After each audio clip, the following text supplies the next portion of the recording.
Hi again, welcome back to the Scandinavian History Podcast with me, Michael Schenkman. Last time we followed the turbulent but civilized reign of the last Vasa monarch to rule Sweden, Queen Christina. After 10 years on the throne, she abdicated, and the following year she became a Catholic. This sent shockwaves through Sweden, not least since her family's claim to the Swedish crown was based on the fact that they were good Protestants, unlike the Polish branch of the Vasa family. The Swedes may have been shocked, but the Pope was delighted. At least until he met her and realized Christina wasn't some meek pushover he could parade in front of the world to prove the supremacy of his specific variant of Christianity. She had a will of her own, and she kept speaking her mind, also after moving to Rome.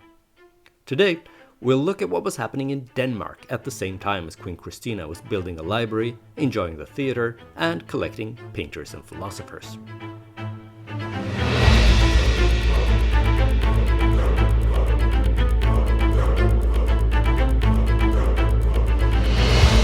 Episode 96, Revenge.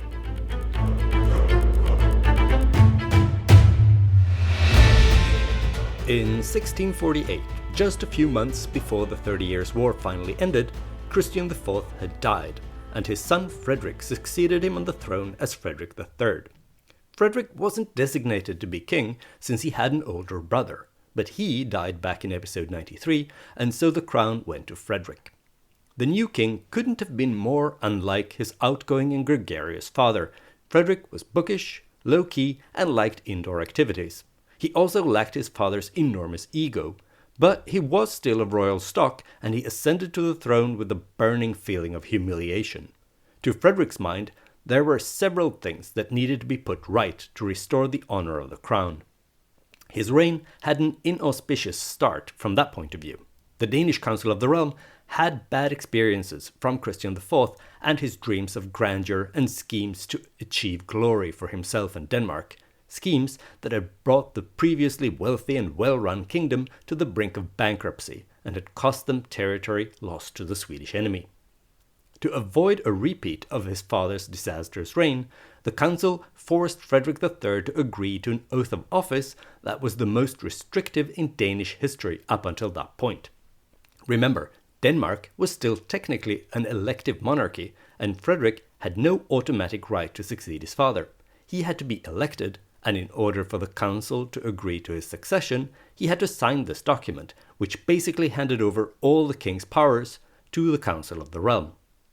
From now on, the council, which in practice meant the uppermost echelons of the Danish nobility, including a bunch of Frederick's brothers-in-law, would run the show. They would control the kingdom's finances, and unlike his father, Frederick III wouldn't be able to start any wars without their consent. It was a power grab for sure, but it also made some sense. Christian IV had really been a disastrous king. Yes, I realize I run the risk of getting quite a few enraged comments from Danish listeners for saying this, but it's true. Christian IV may have dotted Copenhagen and the rest of his realms with beautiful edifices, but he had not been a good king for Denmark's economy, strength, or stability. Still, sensible or not, it was yet another humiliation to the crown as far as Frederick III was concerned. The kingdom would now be managed by people like the corrupt Corfitz Ulfeldt and the overly autonomous Hannibal Sehested. Nonetheless, Frederick agreed to the oath of office and signed the document. The new king was calm and calculating, and he knew this was his only way to become king. But he was playing the long game. After signing away almost all his powers, Frederick could be crowned king. So the crown had to be discreetly redeemed from some moneylenders in Hamburg who had taken it as collateral for one of the many loans Christian IV had been forced to take out to keep the kingdom afloat. Once he was installed on the throne, it didn't take long for Frederick III to get his chance to exact revenge on his arrogant and overreaching brothers-in-law. Already in 1651, he managed to wrest the power out of their hands. His primary victim was Corfitz Ulfeldt, the thoroughly corrupt steward of the realm, who had managed to amass a personal fortune that was equal to the crown's annual incomes from Denmark and Norway combined. To avoid prosecution, Corfitz Ulfeldt and his wife, the king's half-sister Christiane, fled abroad. As we saw last time, they ended up in Sweden. When the Ulfeldts fled the country, Frederick III confiscated all of their property in Denmark. Corfitz would eventually be convicted of treason and sentenced to death in absentia.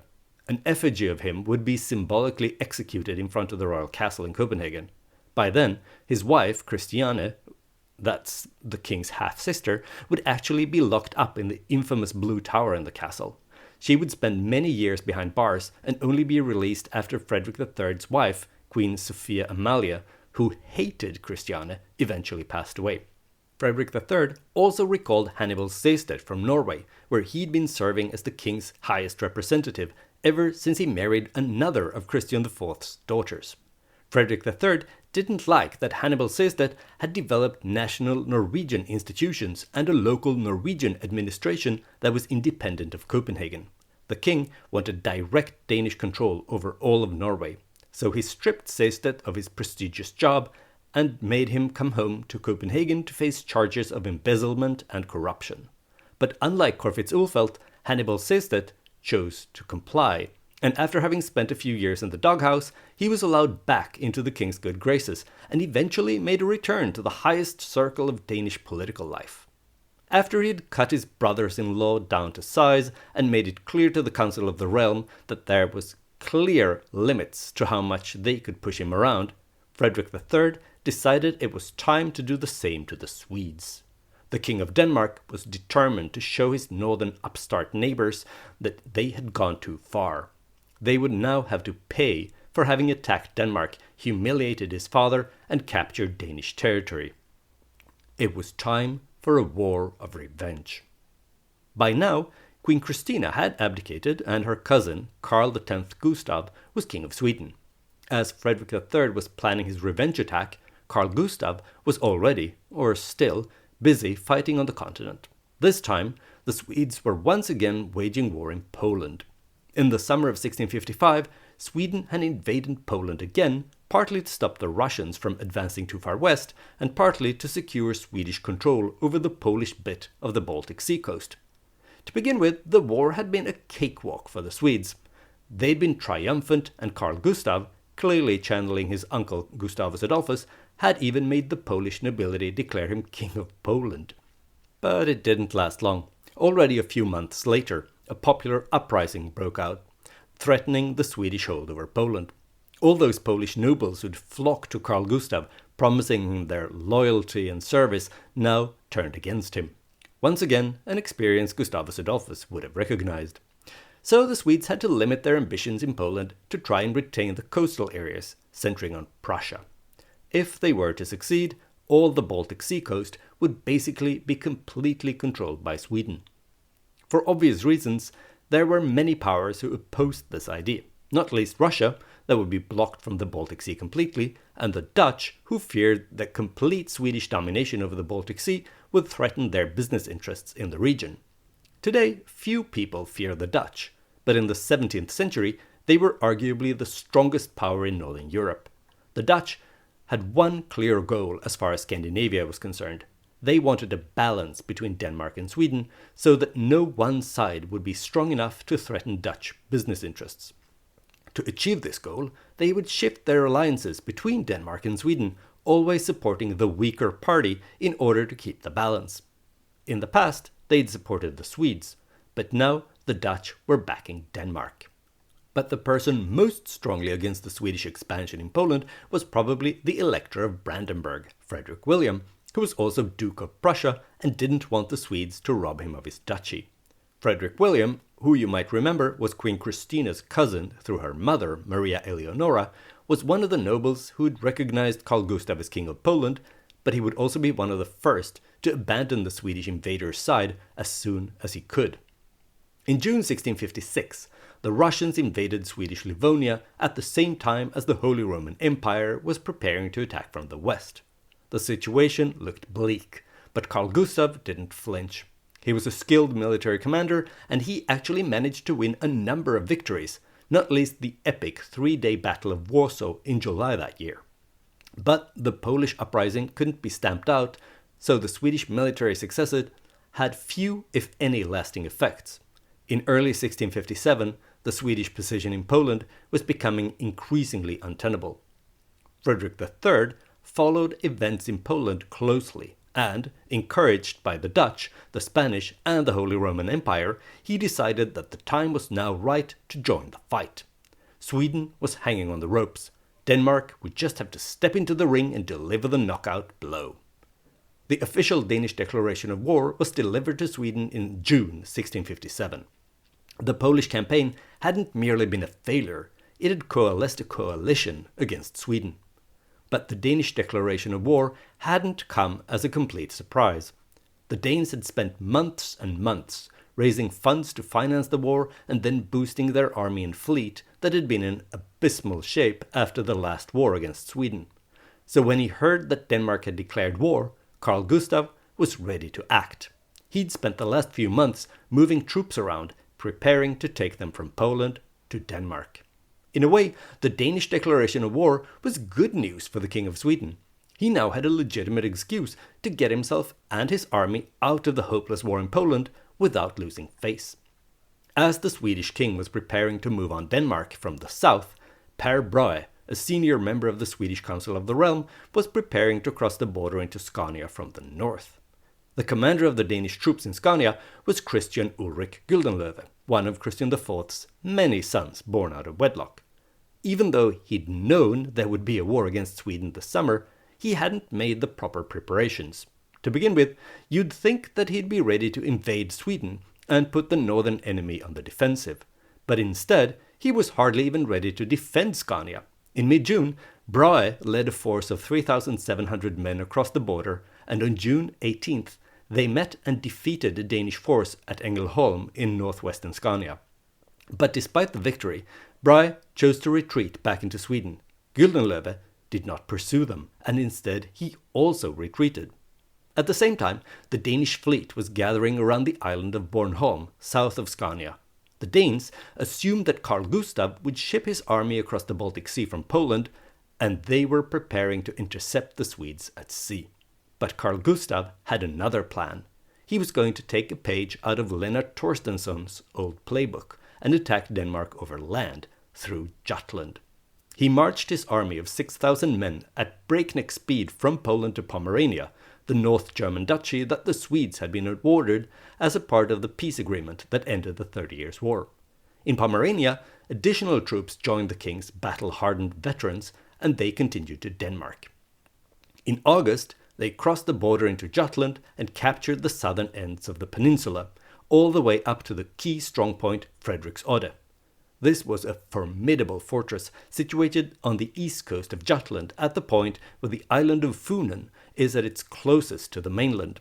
Only some 700 meters separate Jutland from Funen here, so the fortress commanded the passage through the strategically important Little Belt Strait. I realize some of you may not have a detailed enough knowledge of Danish geography to be able to conjure up a mental map of what I'm talking about. As a service to you, I've uploaded a map to the Scandinavian History Podcast Facebook page. Anyway, Frederiksodde held some 8,700 soldiers. That was more than the whole Swedish army involved in this invasion. The Danish leadership assumed that even if the Swedes took all of Jutland, they wouldn't be able to take Frederiksodde. And without it, the Danes would still control all the waterways, and the Swedes would be isolated in Jutland, just like previous invaders had been. The Central Islands would still be safe. In the meantime, an uprising broke out against the Swedes in Halland, the Danish province that had been handed over to Sweden for 30 years, as a part of the peace treaty at Bremsebro in episode 92. At the end of August, Per Brahe and an army of some 8,000 Swedish soldiers moved into Halland and won a victory against a Danish force that had invaded to support the rebellious civilians. Now the Danes had to retreat back into Scania again, but the rebellion in Halland had effectively neutralized the Swedish forces in that theater of the war, and Scania was safe from invasion for the rest of the campaign season. But that was the last piece of good war-related news Frederick III received that fall. The King of Sweden was anxious to get a quick end to the war, since a drawn-out conflict with Denmark would almost certainly tempt the Russians and the Poles to make common cause with the Danes and join in the fighting. There was also a risk that Brandenburg would exploit the opportunity and invade Swedish Pomerania now that the bulk of the Swedish forces stationed there had been sent to Jutland. So in October, the Swedish army did the daring and unexpected thing and stormed the supposedly impregnable fortress Frederiksodde. Despite the odds, the Swedes lost relatively few men, whereas all the Danish soldiers who weren't killed trying to defend the place were taken prisoner afterward. That meant that the Danes had lost almost 9,000 soldiers in one fell swoop, not to mention an unimaginable amount of provisions, weapons, and gunpowder. Worst of all, now the only thing that stood between the Swedish army and the central Danish islands was the sea. It was a good thing for Frederick III, then, that his fleet still completely controlled the internal Danish waters. So what was the Swedes to do? If they wanted a quick end to the war without capitulating, they needed to take Copenhagen, or at least pose a credible threat to the city. A first step would have been to cross the Little Belt Strait and capture the island of Funen. But the Swedes had no transport ships, or any other ships for that matter. So the Swedes started to commandeer some ships and stole others in order to get enough tonnage to transport the army from Jutland to Funen. By mid-December, they had managed to gather a small flotilla of vessels, but unfortunately for the Swedes, it looked as if it was too late. The mid-17th century saw some of the coldest years of the era known as the Little Ice Age, and by late 1657, ice was already forming in the Little Belt Strait, effectively blocking the option of sailing across. The Swedes realized they'd have to winter at Frederiksodde and continue the advance in the spring, as soon as boats could navigate the strait again. But as the days and weeks went by, the temperatures stayed below freezing, and the ice grew thicker and thicker. At some point, someone had an idea. Why wait for spring? Maybe it would be possible to march across the ice. Reconnaissance troops were sent out to test the thickness of the ice here and there, both test walking across and drilling holes in the ice to check how thick it was. The conclusion? The ice was strong enough. Most likely. The king decided to take the chance. The Swedish army would cross the ice on foot. In the night between January 29th and 30th, 1658, troops were sent out to strengthen sections with thinner ice and open water with straw and planks. Some of these openings were natural, caused by currents, and some the Danes had opened by firing at the ice with cannons. In the morning of January 30th, the Swedish army arranged itself along the Jutland shore. We don't know exactly how many soldiers were attempting the march across the ice, but at least 6,000 to 7,000. In addition, there was cavalry, and artillery, and the baggage train. In other words, plenty of heavy stuff to get across the frozen strait. Not only soldiers, but also horses, cannons, and cartloads of provisions and other stuff. To have any chance of making it across, the Swedish troops had to advance in a drawn-out line over a wide section of ice. That was risky for two reasons.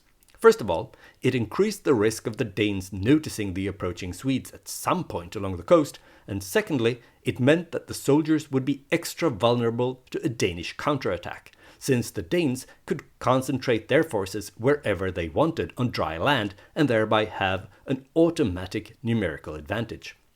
So even if the ice would hold, the Danish forces on Funen still had a reasonably good chance to stop the advancing Swedes anyway.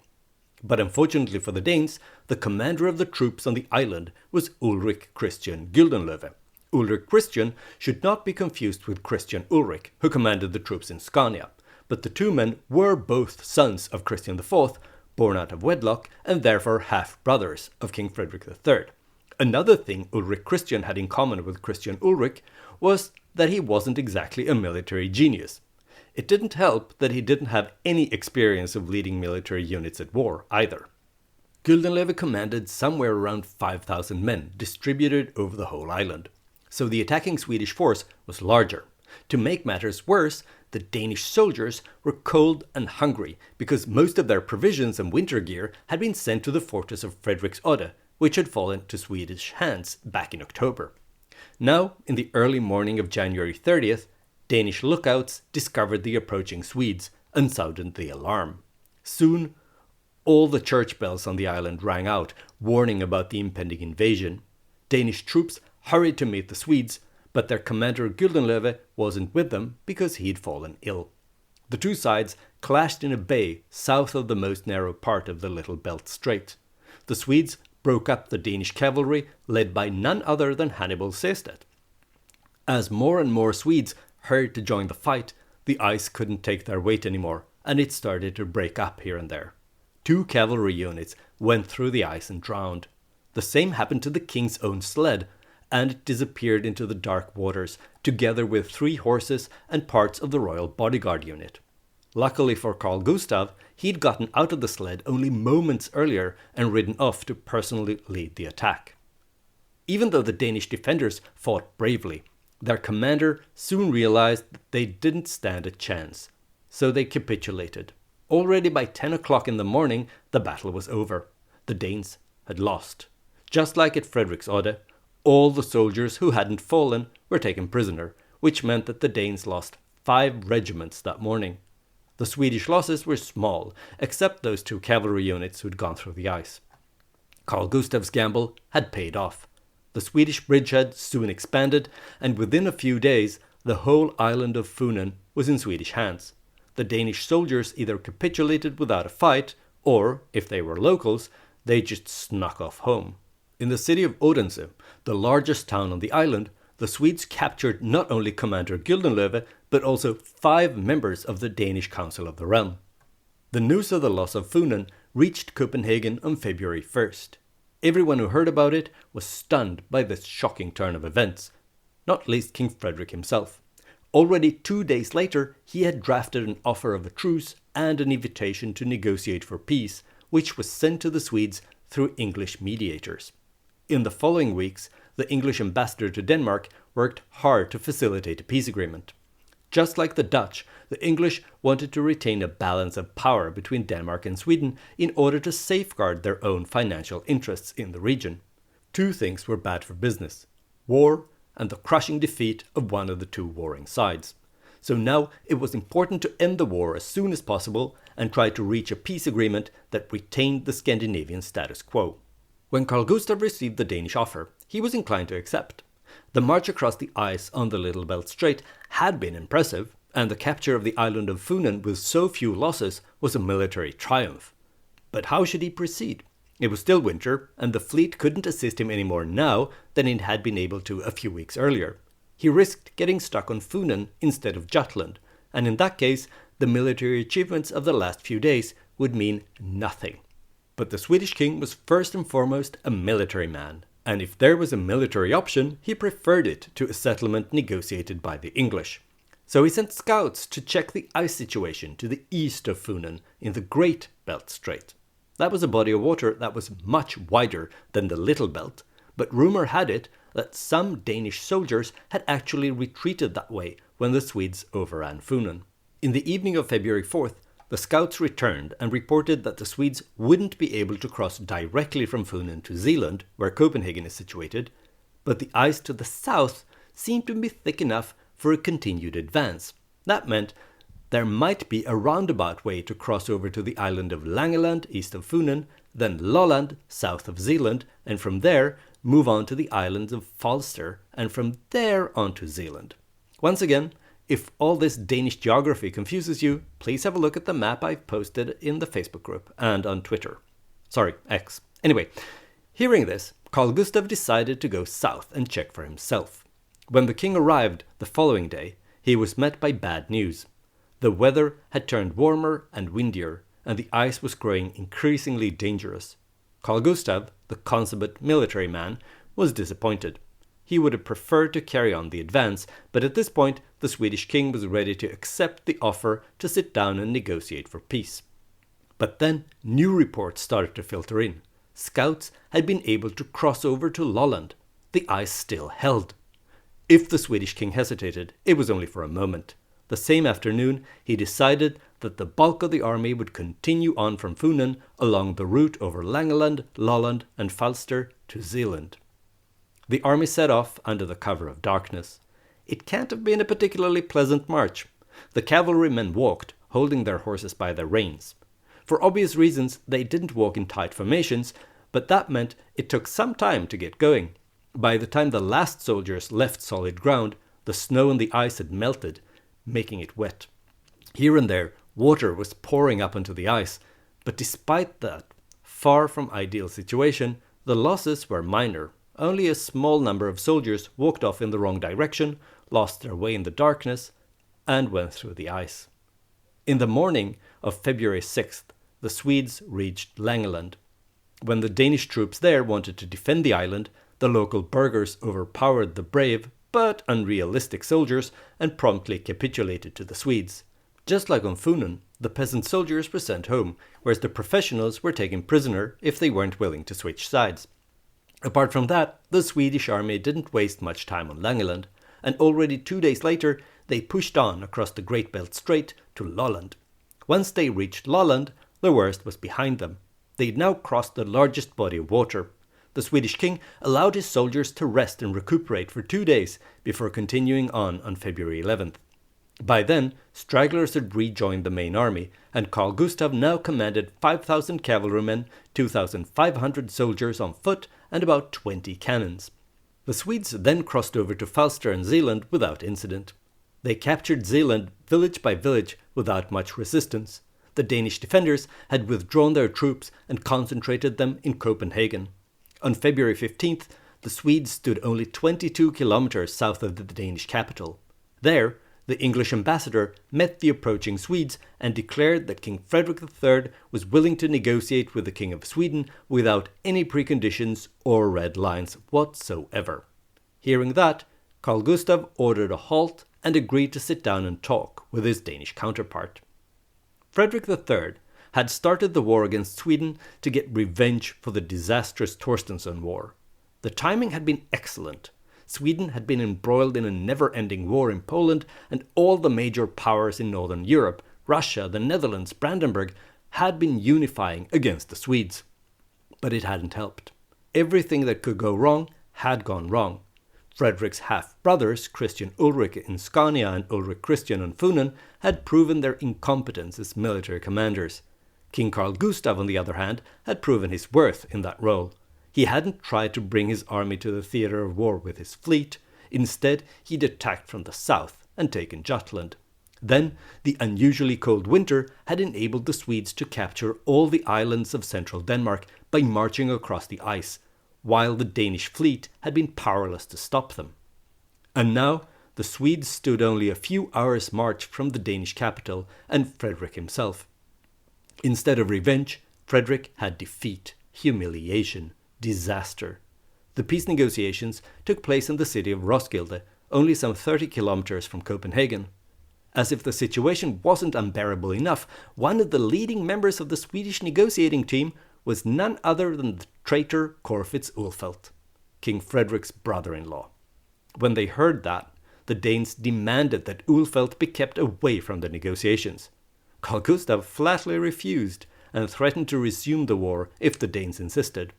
So the Danes had no other choice than to swallow their pride and accept Ulfeldt as a member of the Swedish negotiating team. To begin with, the Swedish demands were extreme. They demanded not only several Danish provinces, but also all of Norway for 30 years, and Iceland and the Faroe Islands permanently, as well as a number of smaller Danish possessions in the Holy Roman Empire. The Danes balked at the utter shamelessness of the demands, and so did the English and French mediators. But it seems that this was merely a Swedish tactic, because they dropped the most ridiculous demands within a few days. And then their insistence on receiving all Danish lands east of the Øresund Strait seemed almost reasonable. In addition, the Swedes also received the province of Trondheim, meaning that Norway was cut in two, one southern and one northern part. The Danes had their back against the wall, so the negotiations were wrapped up quickly. Already on February 26, 1658, the two sides signed the Roskilde Peace Treaty. Not only did Denmark lose about a third of its territory to Sweden, Denmark also had to pay hefty indemnities to Sweden. Frederick III had to promise not to form any alliance against Sweden and even contribute troops to future Swedish wars. Even though Frederick III got to keep Iceland, the Faroe Islands, and most of Norway, the agreement was still a catastrophe. A defeat on this scale was something unheard of. The question was, how would the king's own position be affected? Would Frederick even be able to hold on to his crown after a fiasco of this magnitude? Tune in next time to find out. I hope you enjoyed this episode of the Scandinavian History Podcast, even if you're shocked by the severity of the Roskilde Peace. If you did, why not spread the word wherever you congregate with others who are into Scandinavian history? Also, please consider leaving a stellar review, or at least 5 stars, on Apple Podcasts or Spotify. This is an excellent way to attract new listeners and to support the show. Another good way to support the show is to purchase some Scandinavian history-themed merch in the Scandinavian History Podcast webshop. I especially recommend something from the Odin's Lifehack collection. It's a line of merch with quotes from Havamal, accredited to the King of the Gods. You can get t-shirts, mugs, tote bags, and many other items with nuggets of Scandinavian wisdom, such as wake up early if you want another man's land or life, only fools hope to live forever by avoiding enemies, or speak useful words or be silent. Links to these amazing products and more can be found on the Scandinavian History Podcast Facebook page. If you haven't already, then please go to facebook.com/Scandinavian History Podcast. Like and follow the page if you want to shop, or if you just crave more content at least vaguely related to Scandinavian history. Via the Facebook page, you can also send me questions or angry messages about things I've said or not said on the show. If you prefer the social media platform formerly known as Twitter, you can follow me and send me messages at Schenkman. That's SHAINKMAN.